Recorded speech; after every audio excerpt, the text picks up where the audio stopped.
अस्सलामुअलैकुम, नमस्कार, आदाब। मैं साजिद हुसैन और आप देख रहे हैं चाकुलिया टाइम्स।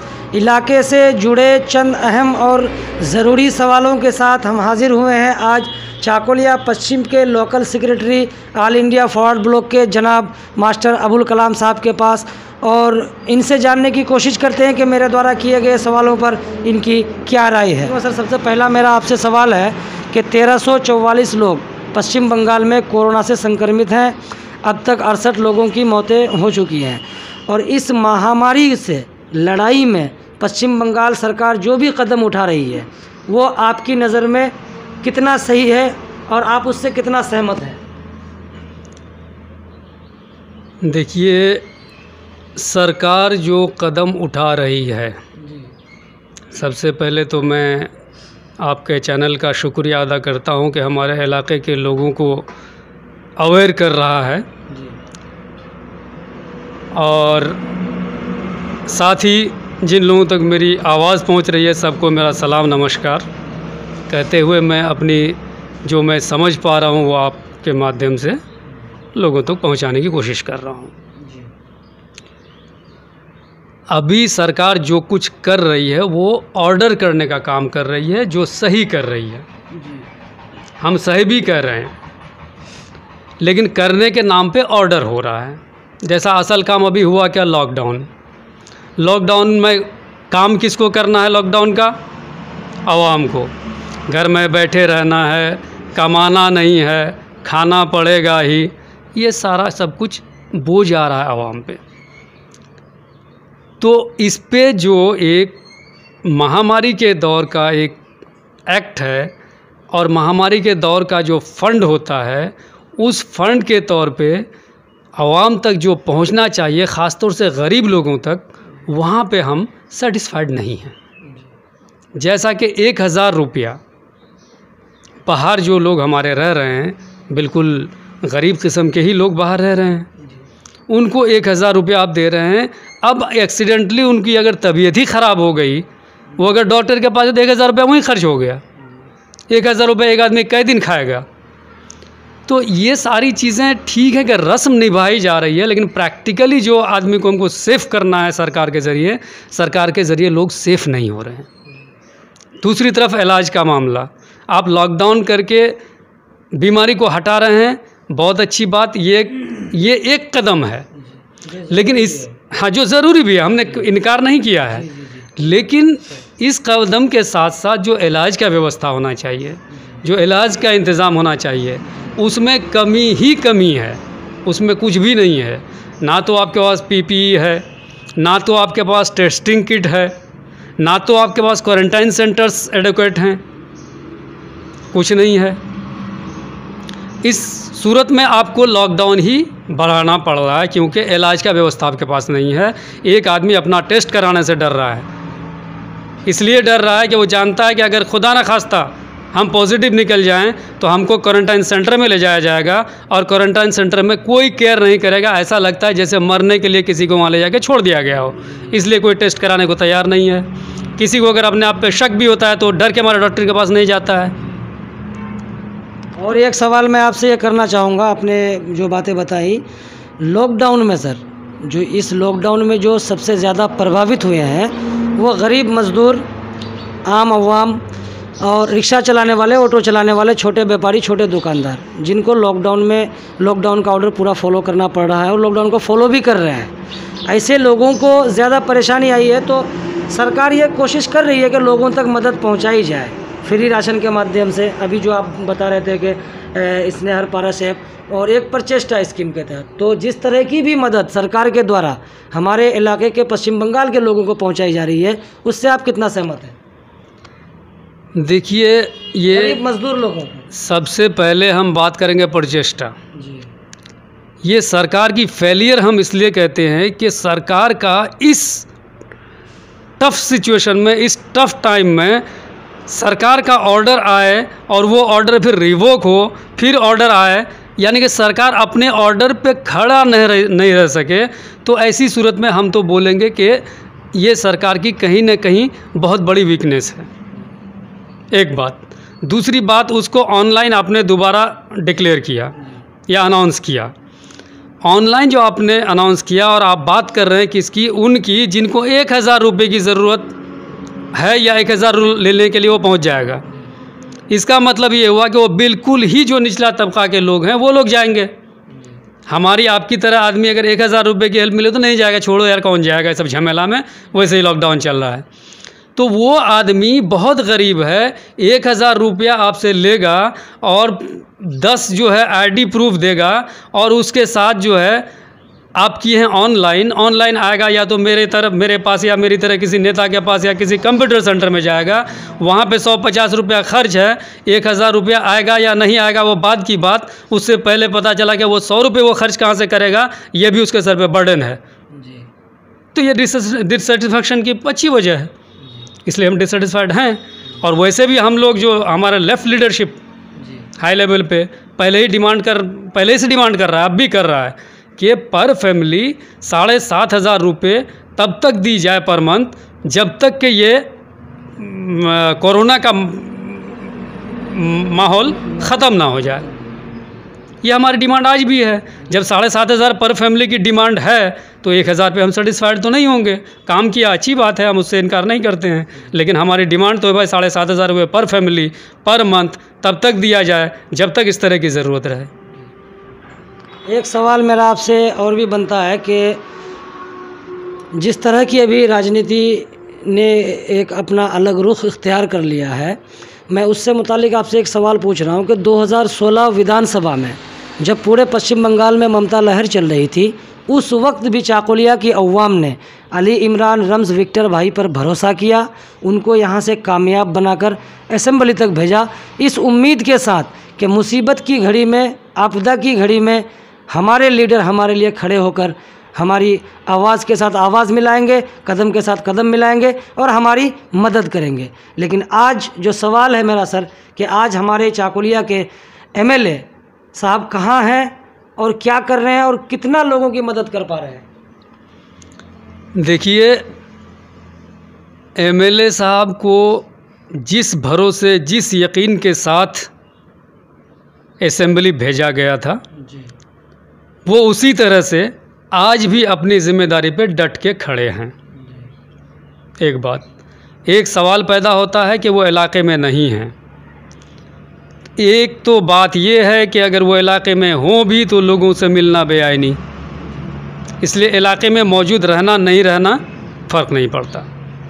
दूसरी बात, वो चूँकि लॉकडाउन से पहले कोलकाता गए थे, कोलकाता जाने के बाद लॉकडाउन हो गया, लॉकडाउन डिक्लेयर करने के और लॉकडाउन इम्प्लीमेंट करने के बीच सिर्फ़ और सिर्फ 3 घंटे कुछ मिनट का टाइम दिया गया था, लिहाजा वापस घर आना मुमकिन नहीं था। वो कलकत्ता में हैं। लॉकडाउन को तोड़ के अगर वो आ भी रहे किसी तरह से, तो वहाँ 2 बातें होंगी, एक पावर का गलत इस्तेमाल, दूसरा क्वारंटाइन में जाना पड़ेगा। इसलिए यहाँ आने की ज़रूरत नहीं है। जहाँ वो हैं वहाँ से वो एडमिनिस्ट्रेशन से भी कांटेक्ट में हैं, सरकार पे भी दबाव बनाए हुए हैं कि हमारे लोगों को बाहर से लाया जाए। लाया क्यों जाए उस पर मैं बाद में बताऊँगा।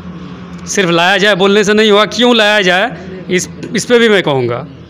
और दूसरा, हमारे लोग जहाँ जहाँ हैं उनमें से जहाँ जहाँ तक हम पहुँच पा रहे हैं, यानी एमएलए साहब जहाँ जहाँ तक हम पहुँच पा रहे हैं और वहाँ हम जितना जो कुछ भी वहाँ करना हमारे बस में है, सब कुछ तो नहीं कर सकता है एमएलए, वो हम कर रहे हैं। तो वो उनसे जिस उम्मीद के साथ लोगों ने उनको यहाँ से भेजा था, उस उम्मीद को पूरा करते हुए वो अपनी ज़िम्मेदारी निभा रहे हैं। अब रहा सवाल कि वो जो सरकार पे दबाव बनाए हुए हैं कि लोगों को लाया जाए हमारे, उसकी वजह यह है कि बाहर जो लोग हैं वहाँ उनके खाने पीने का नहीं है, उनके पास अगर कोई तबीयत ख़राब हो जाए तो इलाज करने का व्यवस्था नहीं है, कोई हॉस्पिटल अभी उनको अटेंड नहीं करने वाला, तो घर पे आके ये सारे मसाइल उनके किसी हद तक हल हो सकते हैं। अब घर लाने के बहुत सारे तरीक़े हैं। अरे भाई आप लाइएगा, आपके पास फ़ंड है, आपके पास स्कीम है, फ़ंड का इस्तेमाल कीजिए। महामारी का आइन है, उसको आप देखिए। मैं रूलिंग पार्टी से कह रहा हूँ, रूलिंग सरकार से कह रहा हूँ। आप महामारी का जो आइन है, जो एक्ट है, उसको देखिए, उसमें आपका फ़ंड भी है, उस फंड का आप इस्तेमाल कीजिए। कलेक्शन भी हो रहा है आपका, उसका आप इस्तेमाल कीजिए। उसको वापस घर लाके अगर आप छोड़ दे रहे हैं तो होगा क्या कि आपको अगर लॉकडाउन की ज़रूरत लंबे वक्त तक पड़ेगी तो थोड़ा आसान होगा। बाहर रख के अगर आपका लॉकडाउन आपको अगर और 10 दिन बढ़ाने की ज़रूरत पड़े तो आपको मैं बता रहा हूँ कि यहाँ जो है पूरा रिवोल्ट हो जाएगा। इसलिए लोगों को घर पहुँचा दीजिए। आप लॉकडाउन को बढ़ाइए, किसी न किसी तरह घर में वो रूखी सूखी खा के गुजारा कर लेंगे। इसलिए दबाव दिया जा रहा है कि लोगों को घर लाया जाए जो बाहर फंसे हुए हैं। सरकार ने स्पेशल ट्रेन की भी व्यवस्था की है जो अभी अजमेर शरीफ से और केरला से आ रही है ट्रेनें, तो व्यवस्था कर रही है सरकार कि बाहर फंसे हुए लोगों को लाया जाए। देखिए सबसे पहली बात तो कल 3 बजे 4 बजे तक कुछ पता नहीं था कि ट्रेनें खुली या नहीं खुली। कई लोगों का मेरे पास फ़ोन भी आया कि जाके स्टेशन पे बैठे रहे। सुबह 6 बजे से 10 बजे उन लोगों को कहा गया कि आप लोगों के लिए कोई ऑर्डर नहीं आया है। अपडेट अभी तक और दोबारा नहीं है। ट्रेन अगर चली भी है 2 तो मेरे ख़्याल से ये अनकन्फर्म्ड है। चलने का अनाउंसमेंट हुआ था, ये कन्फर्म्ड है। कन्फर्म्ड इसलिए है कि सीएम का ट्विटर मैंने खुद देखा। सीएम ने ट्वीट किया है कि 2 ट्रेनें चल रही हैं। तो ये जो फेसबुक में और जिस तरह से फेसबुक में हम बोल रहे हैं उस तरह से आप भी बोल रहे हैं। हम बोल रहे हैं, आपको इन्फॉर्मेशन दे रहे हैं। लेकिन एक सीएम अगर बोल रहा है तो इसका मतलब कि वो एक अमल है। मेरा सिर्फ काम है तर्क करना। हम सिर्फ आपको अवेयर कर रहे हैं या अपने ख़यालात से आगाह कर रहे हैं। लेकिन सीएम ने जो ट्वीट किया वो ट्वीट तो एक ऑर्डर है ना। उसके बाद अगर ट्रेन नहीं चले तो इसको हम क्या कहेंगे। बताया जा रहा है कि ट्रेनें आ रही हैं। वो तो परसों से सुन रहे हैं, परसों चले ट्रेन चलने की। वहाँ जो लोग थे उन लोगों से हमने कांटेक्ट किया। वो लोग बोल रहे हैं कि हम लोग सुबह 6 बजे से दिन 10 बजे तक बैठे रहे। 10 बजे से वहाँ के जीआरपीएफ ने आके बताया कि आप लोगों के लिए कोई ऑर्डर नहीं है। कहाँ की बात है सर ये अजमेर की भी बात है। केरला से भी फ़ोन आया। बहुत तो और मैं आपसे एक आखिरी सवाल, क्योंकि वक्त भी ज़्यादा हो गया, कि आप हमारे चैनल के माध्यम से इलाके के अवाम को, इलाके के नौजवानों को क्या संदेश देना चाहते हैं? देखिए मुझे बहुत ज़्यादा तकलीफ़ है, अफसोस है और मुझे डर महसूस हो रहा है कि हमारे इलाके का मुस्तकबिल क्या होगा। वो ख़ास तौर से इसलिए कि हम लोग शुरू से ही विरोध करते आए हैं कि बीजेपी का आईटी सेल जो माहौल क्रिएट कर रहा है, जो कल्चर क्रिएट कर रहा है, वो कल्चर कहीं न कहीं देश को डुबाने जा रहा है। और उसका हम लोग, हर पार्टी के लोग, बीजेपी के अलावा या संघ परिवार के अलावा, उस कल्चर का विरोध कर रहे थे। और आज उस कल्चर से हम लोग पूरे तौर पे प्रभावित हैं। हम फॉरवर्ड ब्लॉक पार्टी कर रहे हैं, कोई सीपीएम करता है, कोई कांग्रेस करता है, कोई बीजेपी करता है, कोई टीएमसी करता है। लोग तो अलग अलग पार्टी करेंगे, विरोधिता होगी और विरोधिता होना ही चाहिए। डेमोक्रेसी में अगर विरोधिता ना हो तो डेमोक्रेसी है ही नहीं। इससे कोई एतराज़ नहीं। लेकिन ऐसे अल्फाज जिससे बदतमीज़ी की बू आ रही हो, इसका इस्तेमाल जो बीजेपी आईटी सेल वाले करते थे उससे हम लोग प्रभावित हो गए हैं। और ये बहुत ख़तरनाक है, मुस्तकबिल के लिए ये बहुत ख़तरनाक है। तो इससे हम लोगों को सही मानों में बचना चाहिए, इस माहौल से बचना चाहिए। और एक बात जो हो सकता है कि बहुत ज़्यादा स्ट्रॉन्ग ना हो, लेकिन फिर भी एक सवाल है, फिर भी एक पैगाम है। आप जब भी अपने विरोधी से सवाल करें तो आप ये ज़रूर देखें कि हम अपने सवाल में कहीं अपने तो नहीं फंस रहे हैं। कहीं ये देखिए कि ऐसा तो नहीं कि जो सवाल कर रहे हैं इन पे बैठ ही नहीं रहा है वो सवाल। यानी सूझबूझ के साथ विरोधी से सवाल भी होना चाहिए।